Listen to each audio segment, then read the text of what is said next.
Қайырлы күн біздің табысты кәсіпкерлер.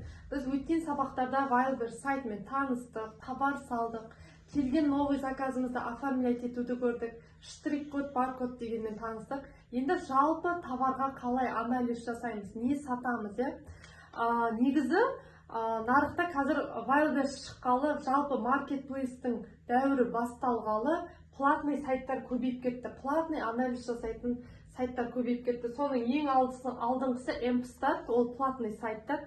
Негізі Телеграмда да бесплатный чат-боттар бар. Мен сіздерге осы сабақтасында бесплатный бір чат-боттың ссылкасын жіберетін боламын. Негізі ондай сайттарға жүгінбей, осы Wildberries сайтының өзінде де тегін аналитика бар. Оны қай жерден көре аламыз? Міне аналитика деген вкладкаде что продавать на Wildberries деп тұрады.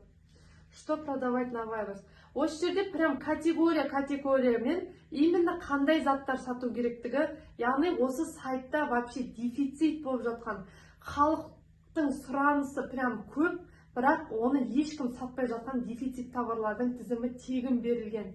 Тегін живой анализ. Осы жерден өз нишаңызды таңдасаңыз болады. Мына жерде көп списоктың бәріне жүгірмей қояйық. Мына жерде спортивный товар, мысалы рули велосипедные дейді. Велосипедтің рульдері жоқ екен. Одежда для малышей, пинетки жоқ екен. Мысалы осылай өз нишаңызды таба аласыздар. Платный, бесплатный чат-боттарға, платный сайтқа жүгінбей, осы аналитикадан өз нишаларыңызды қарап тапсаңыздар болады. Бүгінгі сабақ жалпы аналитика дегеніміз не екені, қандай сайттар бар, жалпы Wildberries'тің өзінен қай жерінен дефицит товарды анықтау болатын. Келесі сабақта баға қою сабағы болады. Келесі сабақта кездескенше.